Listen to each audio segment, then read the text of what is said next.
Alright everyone, this is it. This is the big one. It's time for a full shot-by-shot breakdown and analysis of the final trailer for Core 4 of the Thousand Year Blood War arc anime, and likely the final trailer for the Thousand Year Blood War arc anime altogether.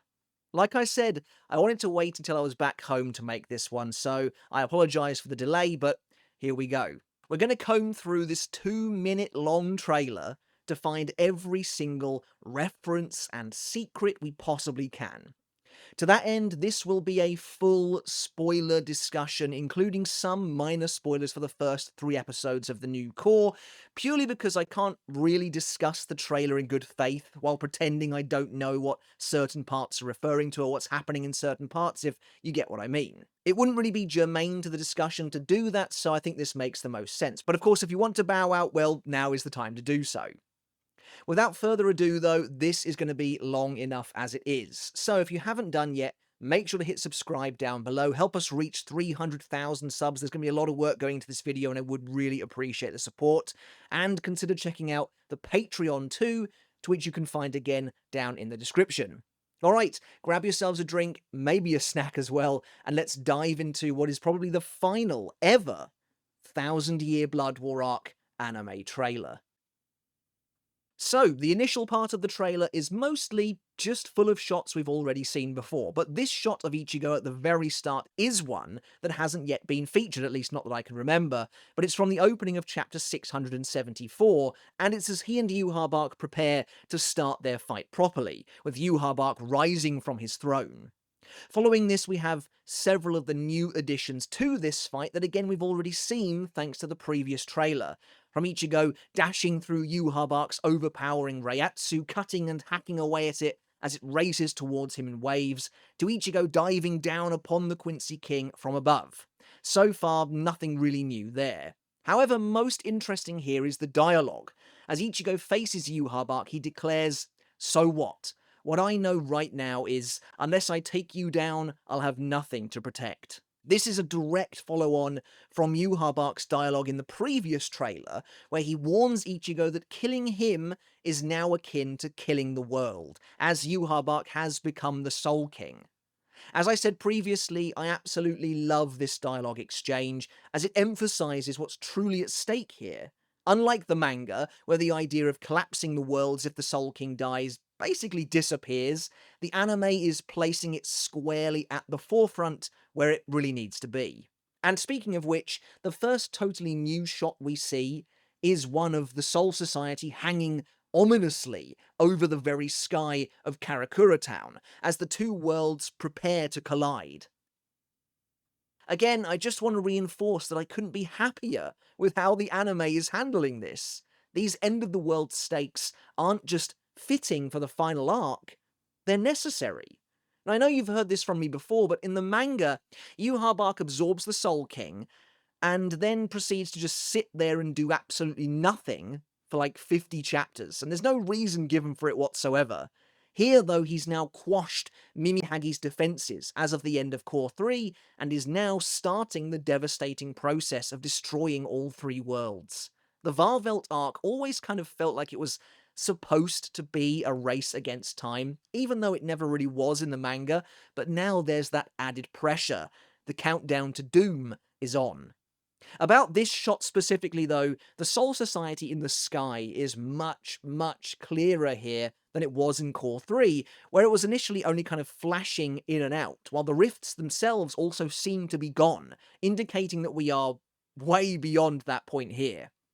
And on that for a moment, while I'm sure the anime probably won't address this, I do wonder if there is a point of no return for something as dramatic as the 3 worlds actually coming together. Moving on, we have another totally new shot from Uryu vs. Haschwalth, which, as we saw in the previous trailer, has been completely rewritten, or so I thought, but we'll get to that a little bit later. Here, though, this is brand new. Haschwalth, wielding the same black power of the Soul King that he was in the previous trailer, moves towards Uryu, who has encased himself within a shield of sorts, and is blasting the Grand Master with arrows from afar.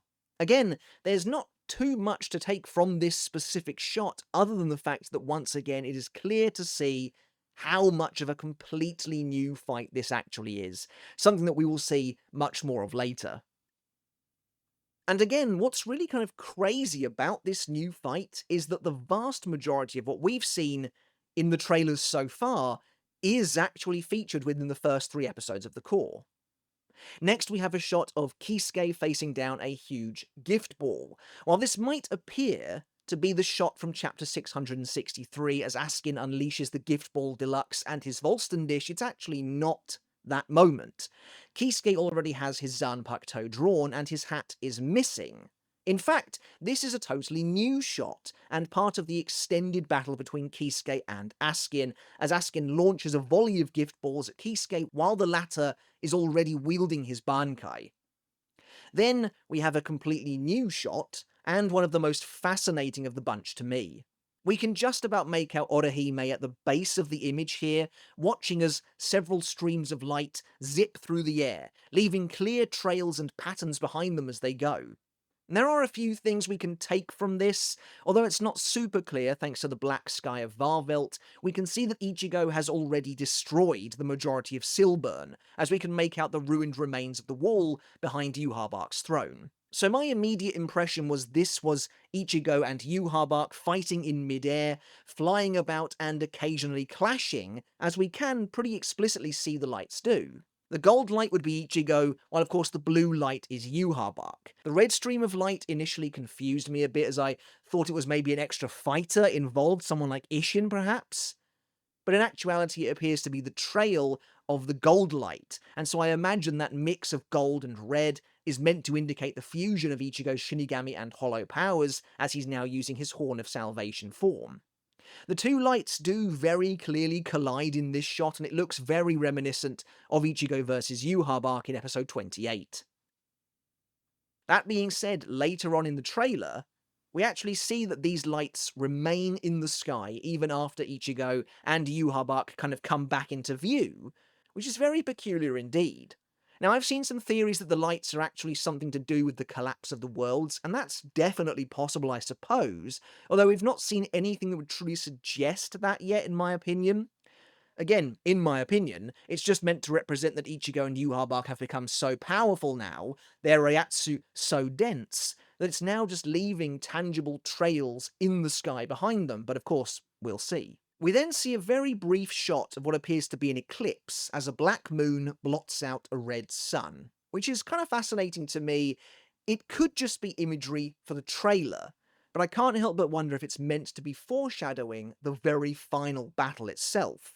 In chapter 684, as Ichigo cuts Yhwach down for the very final time, he's depicted as if cutting the moon in two, cleaving through Yhwach's black form. Now, while Ichigo is often represented by a black moon as well, I do wonder if this particular shot is meant to represent Yhwach's growing power and spreading influence. As he eclipses the sun, his plan almost complete, only for Ichigo to later carve right through it. And then, immediately after that, we see another weird image, a blood splatter on the floor that suddenly bubbles. I saw someone theorize that this could potentially signify Isshin's arrival, as he uses Engetsu to heat up the place, and obviously, I love that idea, and I hope that's the case, but right now I'm not so sure. It could also simply be a sign of the immense Reiatsu flaring up around the battlefield, maybe just after Ichigo enters his Horn of Salvation form. After this, there's a very rapid montage of many of the key characters of the core, starting with a new shot of Orihime during her fantastic new section as she tries to protect Ichigo. Following this, we have a shot of Chad giving Ichigo a thumbs up. This is taken from chapter 661, as he stays behind to face the statues. Then there's a new shot of Ganju after he arrives to help Chad. After that, there's a shot of Yoruichi that we saw in the previous trailer, as she deals with the effects of Askin's poison. And after that, we have a shot of Kisuke, which I think is taken from chapter 663, as he explains the properties of Yoruichi's Kokubyo Senki form to Askin. Speaking of Askin, my boy, the next shot is my favourite one of the bunch. It's a new shot as it wasn't in the manga, but it's actually just a different angle of him appearing in front of Yoruichi to mock her for being unable to react to him up close in chapter 662.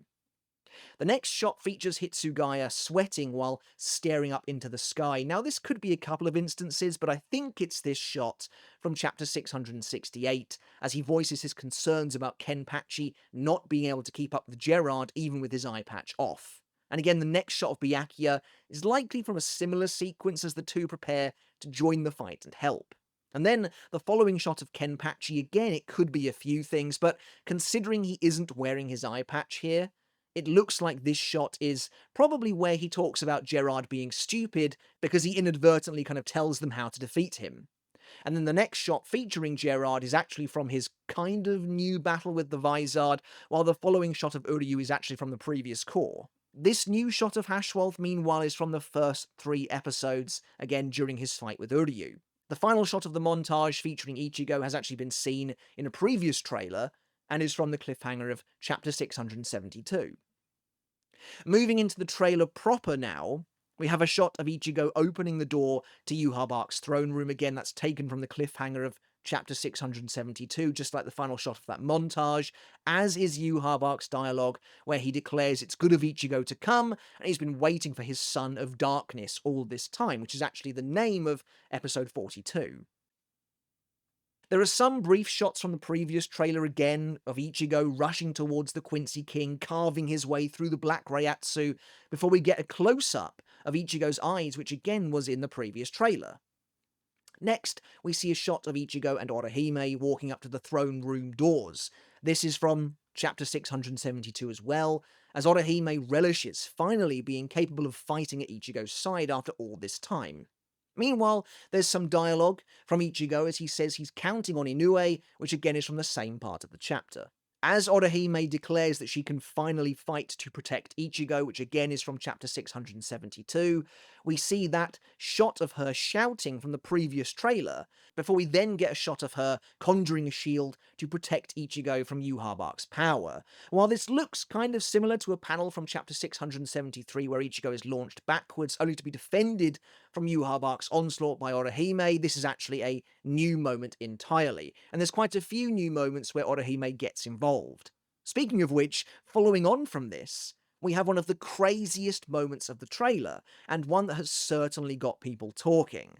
A brand new moment where Orihime stands up to Yhwach directly, using her power to force his suffocating Reiatsu up into the air and off of both herself and Ichigo. In the episode, Orihime actually manages to get back to her feet again after both she and Ichigo are beaten back by Yhwach, after which he then pins them both to the ground in a very similar manner to when he exerts his spiritual pressure on Basby back in the Friend flashback. Except, of course, he's exceptionally more powerful now than he was back then. Here, though, Orihime manages to stand to her feet once again, effectively rejecting the power of the Soul King himself, rising up under its weight and forcing it back, literally throwing it back at Yhwach as it explodes around him. Interestingly, this intense red energy here in the trailer that depicts Yhwach's power was actually not in the first 3 episodes, indicating that some of the effects in the early episode release were unfinished. I said in my video on those episodes that I really loved this moment, as Orihime's power has previously been described as transgressing upon God's domain, and this feels like it's meant to be that concept personified. The next shot, showing a close-up of her face, is also from this same sequence, as she lifts her hands to the sky to force back the power, though at the same time Yhwach's power slashes at her arms. It's a really awesome sequence. Immediately after this, we see a torrent of electricity blast upwards into the sky. This is from chapter 662, as Yoruichi's Kokubyo Senki form is activated. And of course, we then see Yoruichi's form, taken directly from the final page of the same chapter. The next shot, a close-up of her face, is from chapter 663, and then following on from that, the next shot featuring a gigantic and very impressive-looking explosion is actually from when Yoruichi strikes Askin for the final time in the anime version of their battle, which comes at the end of a newly extended little sequence. At the same time, we have some dialogue from Kisuke, where he's telling Askin that if someone wanted to see something brand new, then a real scientist would rather create that new thing with their own hands. And of course, this is from chapter 664, as is the following shot of Kisuke himself, a shot that we've seen since the earliest days of the very first Thousand Year Blood War arc trailer. This is followed up by a shot of Askin now in his Volston dish, showing a gleeful expression. Of course, this is his direct response to Kisuke's dialogue in the manga, and it's all part of one of my favourite exchanges of the entire arc. By the way, I gushed about this fight in my impressions video, but I hope you can see for yourself, if you haven't seen those episodes yet, how perfect the art is, and of course we do see a little more of this fight later on as well. And speaking of which, immediately after this we get another of the highlights of the trailer, Bankai. Kisuke finally says the word, and we actually get a new shot of him from the side as a black curtain made of thin threads falls down behind him. This is followed by a strange and eerie shot of Orihime crawling out of the darkness from her perspective, her wooden puppet arm groping forwards as she approaches Kisuke from behind. This is all part of the totally brand new introduction for Kisuke's Bankai, and again something I said I was desperate to see beforehand. As previously, Kisuke's Bankai kind of just appears with zero fanfare for the most part. This, getting something of this caliber, is exactly what I hoped would happen, adding some much needed theatricality and flair to one of the series' most anticipated Bankai. Next, we see Kenpachi dashing up Gerard's blade Hoffnung in a sequence taken from chapter 668. Their two blades clash, which again is a shot directly taken from that same chapter, and a heavily injured Kenpachi is seen swinging at the Sternritter, in what is likely this moment from the same chapter where Kenpachi is struggling to make any gains against Hoffnung's ability. And that makes sense, as the next shot from the trailer shows an immense pillar of Reiatsu explode upwards, followed by both Byakuya and Hitsugaya reacting in shock at the incredible power. All of this, of course, is taken from chapter 669, as Kenpachi releases Bankai. And I have to say, from what little we see, this all looks pretty awesome. Kenpachi's Bankai, a bit like Urahara's before, it could maybe do with a little more fanfare. It appears very quickly in the manga, and I think there's a chance we might get that. The reason I say this is because the next shot, featuring a close-up of Kenpachi's now blood-red hand, fire burning beneath him, is completely new. While the following shot, showing Kenpachi from above, is also technically new. I say technically because I wonder if it's just meant to be an adaptation of this shot of Kenpachi's Bankai reveal from the manga. But I'll be honest with you, I kind of hope not, as the manga's version, at least from what we can see in the trailer, is way cooler in my opinion and much more dynamic. That being said, I do love the magma that's now flooding the ground beneath Kenpachi as though the very earth itself is burning up beneath him. That's really awesome. But again, I will say, I don't necessarily need Nozarashi to suddenly become a fire-type Zanpakuto, and to be clear, that's not what I think is happening here. I think this is probably just going to be for dramatic effect. But still. And there's something about the savage simplicity of the manga shot, the blood dripping and seeping into the cracked ground, the hilt of his now shattered blade smashed into the floor in front of him, that looks absolutely amazing. So we'll see how this one turns out. Throughout all of this, we can hear Yachiru making her return to the series after vanishing in episode 20, I think it was, or 21, telling Kenpachi that he doesn't know anything, and the name of his power is, which of course is taken from the very end of chapter 668. And then we cut to Hitsugaya, looking pretty frightened, which is taken from chapter 670, after Gerard releases his Volston dish and blasts a huge arrow at the ground, taking out a massive portion of Varvelt, even severing one of the walkways. Hitsugaya then flings a huge wave of ice forwards. This is taken from a new extension to this fight where he and Byakuya attack Gerard a little bit earlier, only to suffer the effects of Hoffnung themselves. Hitsugaya is using Hyoryu Senbi and then Zeku to direct the attack upwards. We then see various different moments of Hitsugaya's ice petals shattering, including this one from, again, chapter 670, directly after he expends a large amount of power to freeze the walkway in place, as dialogue over the top says, "I don't ever recall saying it was over when all the ice flowers fall." As he says this, we see a close-up of an ice petal shattering, again from chapter 670, which leads us into the reveal, of course, of adult Hitsugaya. Of course, the trailer doesn't reveal his new form in full. The original Thousand Year Blood War arc anime trailer already did that however many years ago, but this one only shows his mouth as we see at the start of chapter 671. We then transition to a familiar shot of Yhwach grinning broadly, which we now know from the first 3 episodes to be him watching everything that's currently playing out, including seeing all the battles and the characters arriving in Varvelt. As Yhwach says, "Now, shall we fight Ichigo?" which is from the cliffhanger of chapter 673, the Quincy King rises from his throne, which again we saw in the previous trailer. After this, we get one of the most spoilery shots of the entire trailer. We just straight up see Haschwalth's new form after he reveals he has access to the Almighty's power in full, even while Yhwach is awake, a distinct change from the manga, and part of the almost complete rewrite of his fight with Uryu. Haschwalth's new form sees the black Reiatsu of the Soul King pouring from his eyes while it drapes over his shoulders like a scarf, also running down his arm and completely covering his sword.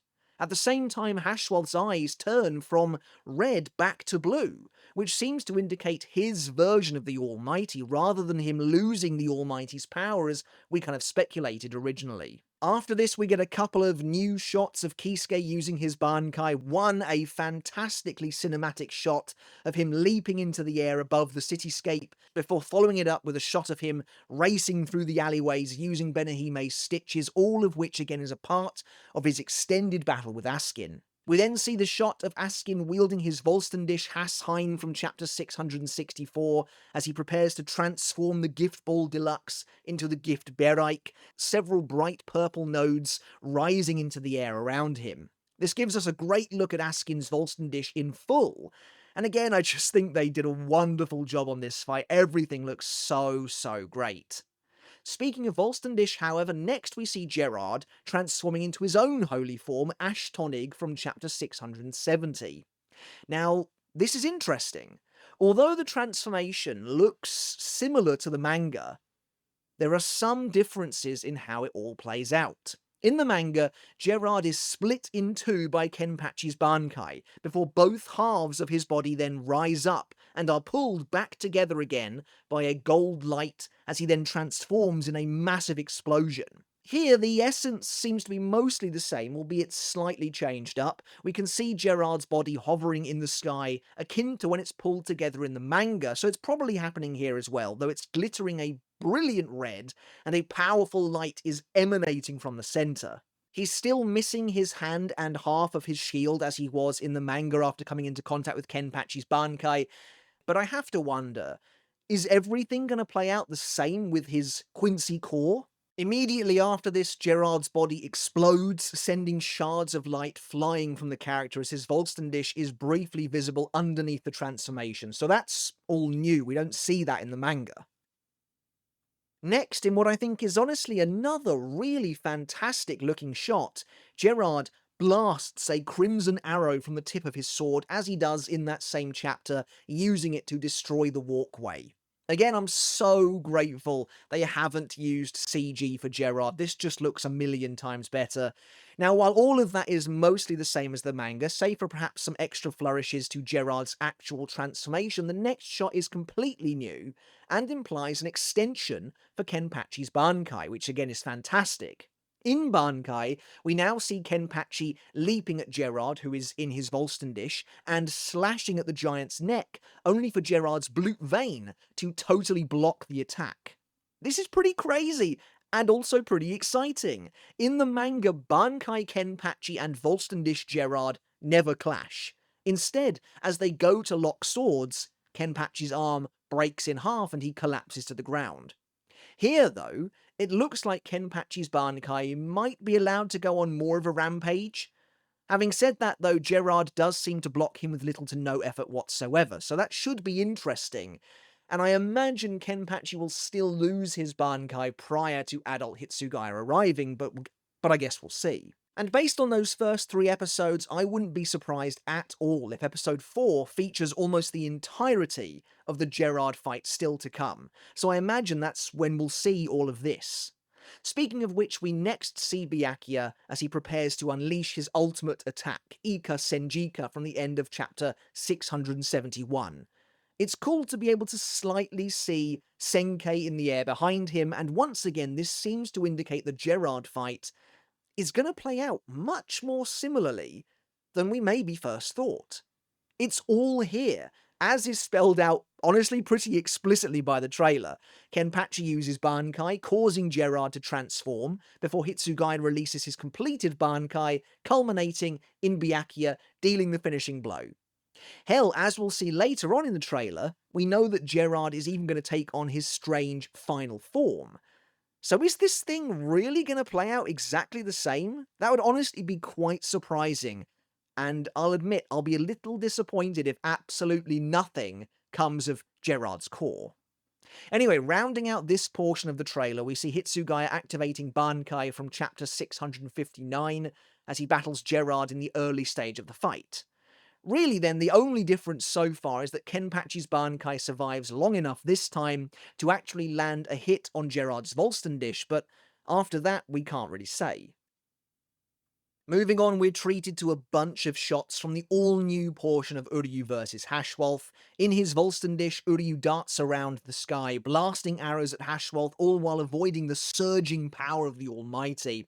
We get fleeting glimpses of some of the more impressive shots from the battle, including Uryu encasing himself within a shield, which is then smacked around the place by Haschwalth's power. It really does look very cool on screen.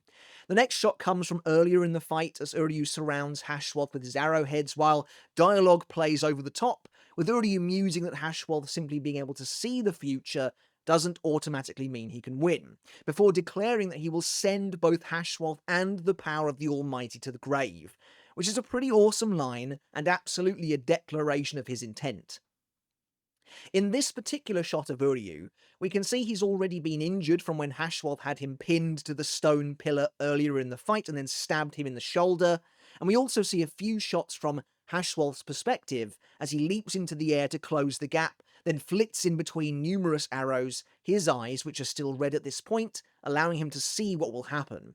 There are a few things I find interesting here. The first is that it's still just so unbelievable to me to see this in action.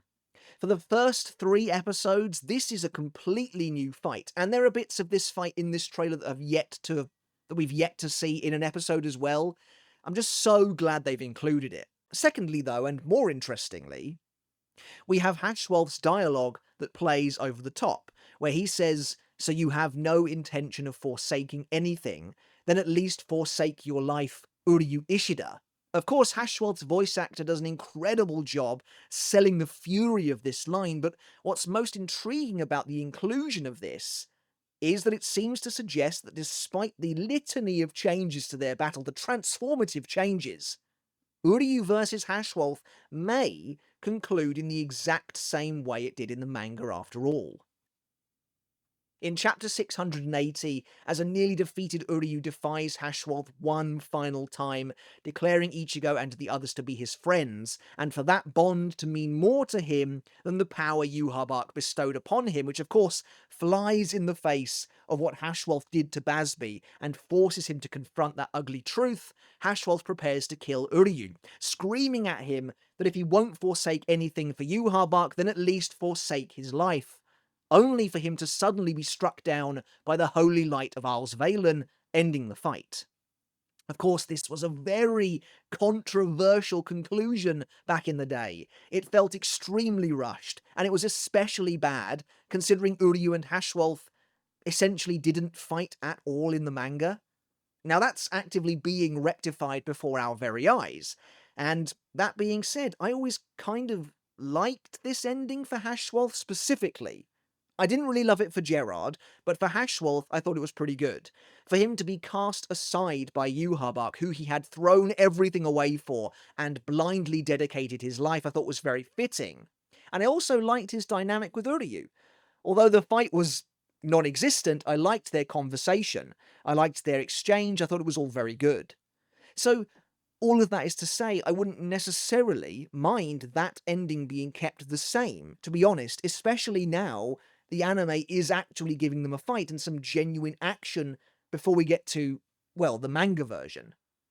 Whether it does remain the same, or if Haschwalth's line here is a red herring, is something we'll have to discover later. As we move on, we get one of the biggest spoilers of the entire trailer for anime-only viewers, simply dropped out of nowhere. Aizen's return and his involvement in the battle. Of course, we get his iconic line, "Welcome to my soul society," as we see him sat upon Chair Summer, greeting Yhwach as the Quincy King arrives in the destroyed Serete in chapter 682 for the very final showdown. While this shot is taken directly from the manga, the background intrigues me, as I mentioned in my live reaction. The Serete looks even more destroyed than it did in the manga and is covered in the Quincy's blue flame, which is a specific ability of theirs, and not just something that occurs naturally, implying there's been more of a fight down below since the invasion of Varvelt than we perhaps realise. Either the foot soldiers of the two sides are still continuing to fight, with the Soldat employing the blue flame, or maybe it's to do with Liege and his battle with Izuru. We then see Aizen taking a swing at a shadowy Yhwach, which seems to be a new shot, I think, before we then get a close-up of Aizen's face from chapter 683, which is, I believe, the absolute furthest we go in this trailer, as he emerges from his illusion of Renji towards the start of the fight. Aizen swinging his sword at Yhwach like that seems to imply the fight will be extended, which feels pretty obvious considering how short it was in the manga. I've got to say, I'm really happy to see the final fight will have completely normal lighting too, for the most part. While I liked some of the dramatic lighting choices in the anime, such as during Kisuke vs. Askin, some of them are also a little more hit and miss for me, such as inside Yhwach's throne room, so I'm very happy to see this. It looks fantastic. That being said, I can't help but think this Aizen section in particular feels a little unfinished to me, and maybe it is considering it's a ways off yet. After this, we see a couple of shots that we have seen before, Ichigo's blade turning white, as he says he used Yhwach's power to help him, which comes from chapter 676, as well as the release of his Horn of Salvation transformation. It kind of feels like we've talked about this shot ad nauseum at this point. I'm only bringing this up because this is another instance of some new effects being added after the fact. We can now see Orihime's shield in the background of this shot where it wasn't present in the previous trailer, as well as the subtle glow of said shield on Ichigo here as well, which I think actually helps to make the image slightly less dark and a bit better rounded.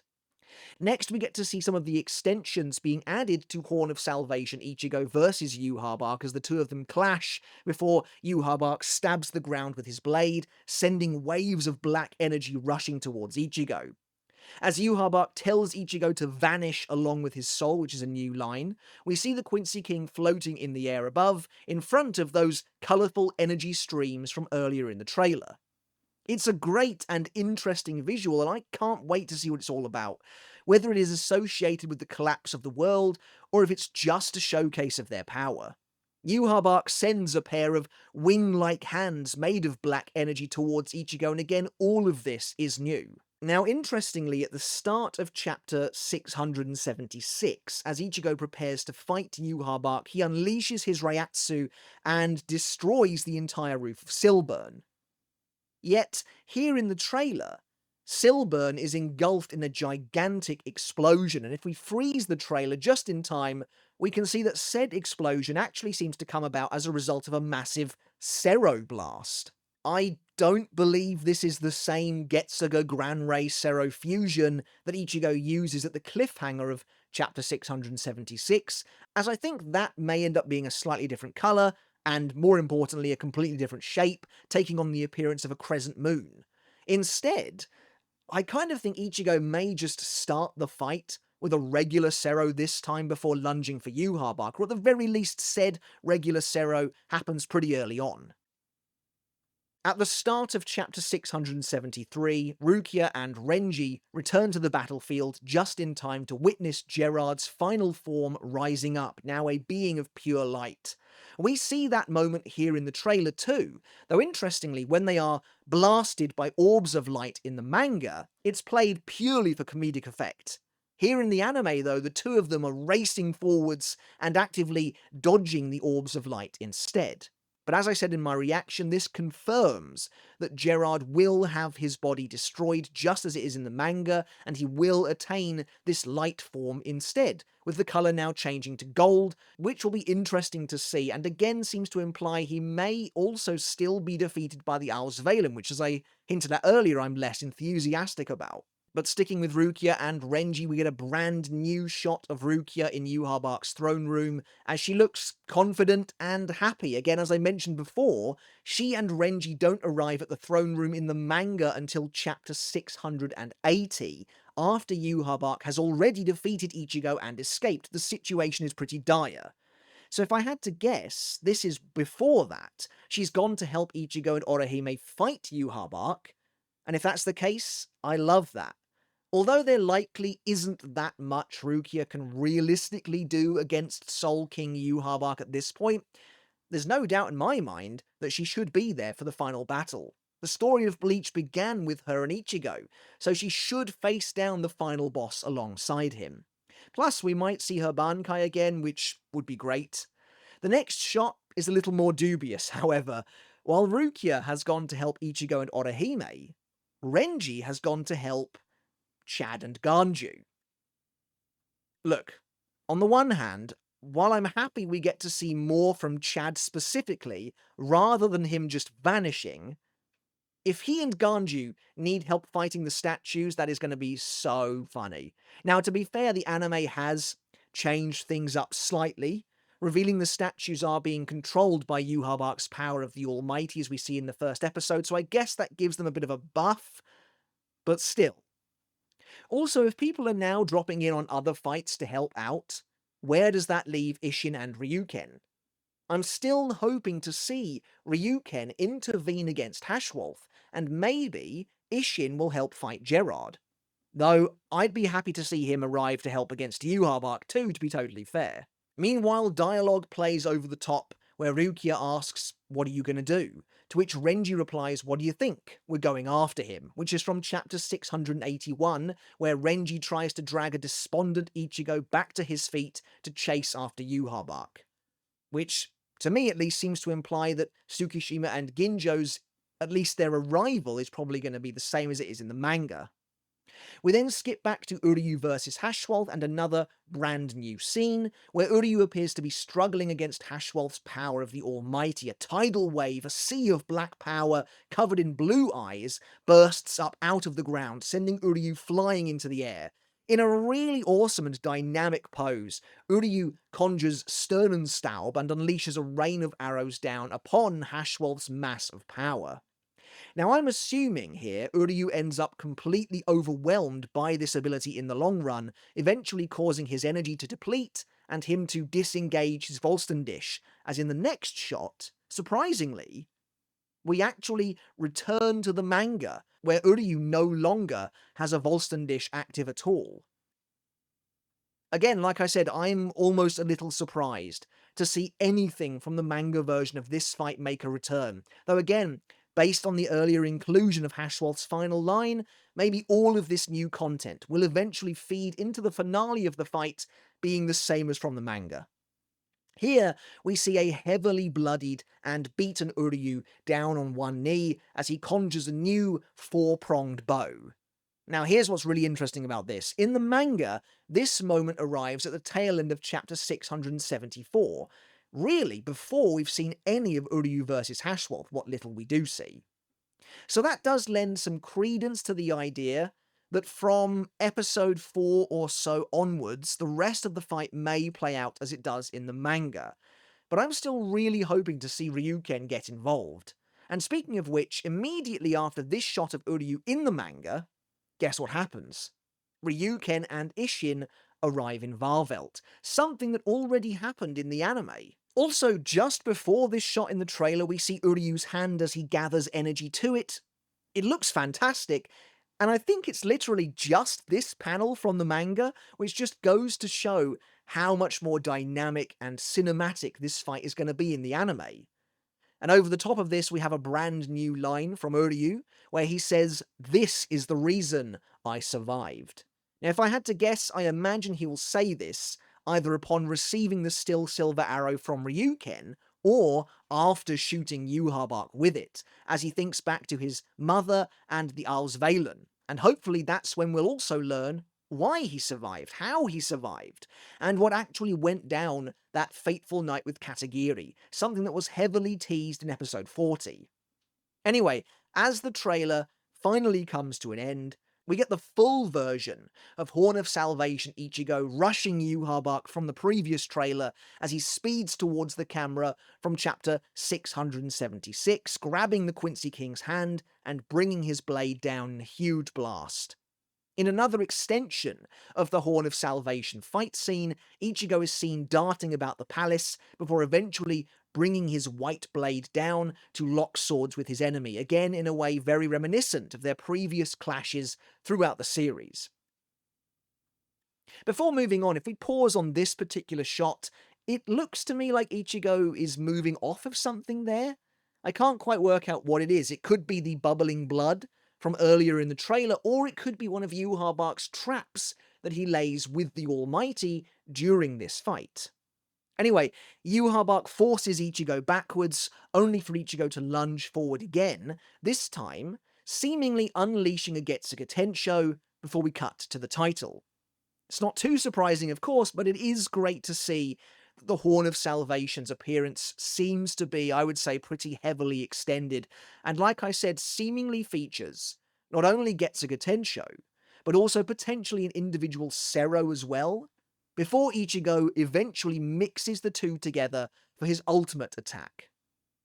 Over the top of this scene, we get some dialogue from Ichigo that seems to connect to the start of the trailer, where he says, "There are countless lives I want to protect. If that means destroying the world, then so be it. Here I come, Getsuga Tensho."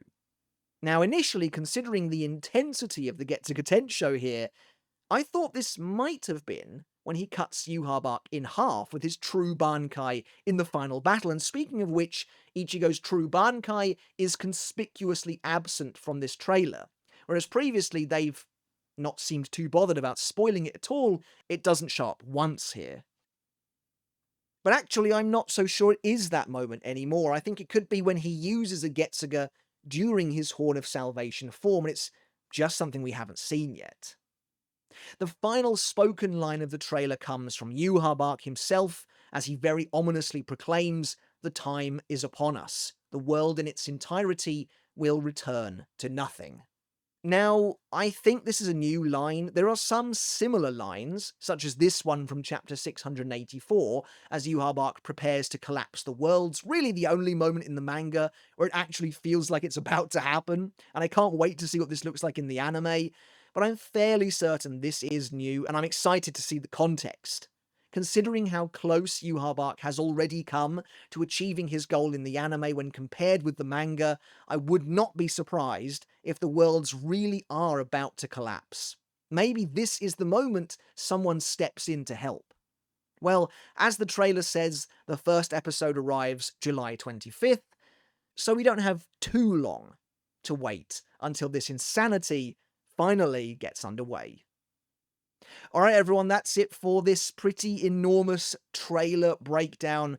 It's a long one, I appreciate it if you stuck with me right the way through to the very end, but as always, these are some of my absolute favourite videos to make, and it's a little bit sad that this is probably the final 1000-Year Blood War Arc anime trailer that we'll ever get. I can't think of why there would necessarily be another one, but I guess you never know.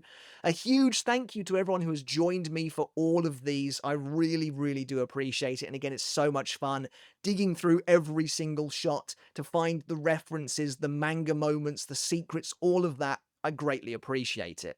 My thoughts on this trailer, obviously, it is absolutely amazing. It is a hype trailer in the purest form to get everyone excited. I will say I think it is exceptionally spoilery, right down to the chronology of the trailer itself. Not only does it spoil pretty much every single major manga moment, save for anything related to the true Bankai, and I guess the very end as well, it does so in the order they appear in the manga, which is crazy. Like, you have Yoruichi, then you have Kisuke's Bankai, then you have Kenpachi's Bankai, you have the Volston dish, then you have Uryu versus Haschwalth, then you have Ichigo's Horn of Salvation form. It's really weird that it's basically spelling out everything that will happen. So if you're a anime-only watcher, I kind of hope you didn't watch this trailer unless you really don't mind, because it does spoil a lot. Again, that gets me kind of excited, though. What have they got to hide? What have they not yet shown us? Hopefully, it's a lot, or else they've kind of given the game away. I'm expecting, though, that there is still a lot we haven't yet seen. All right, everyone, it is absolutely boiling in here, so I'm going to wrap this thing up now. I really do appreciate each and every one of you for watching, hopefully for this long, and I hope you enjoyed it as well. Let me know your thoughts on the trailer down in the comments below. Was there anything I missed? I'm bound to have missed something or got something wrong. There's an awful lot of stuff here to go over. Do let me know your thoughts down in the comments. What are some of your theories regarding what we've seen so far in the trailer regarding the bits and pieces that weren't in the first 3 episodes? Let me know all of your thoughts down in the comments below. I'd love to read them. All right, everyone, once again, thank you so very much for watching. Consider hitting subscribe down below. It's an easy way to help support the channel and get more Bleach videos every single week, just like this one. Also, consider checking out the Patreon as well. I really do appreciate your support over there. That's the extra step that helps to keep the lights on here on the channel, and it does mean absolutely everything. But yeah, I think that's it from me. I'm going to go now. Thank you so very much for watching once again. Until next time, I'll catch you later, and I'll see you then.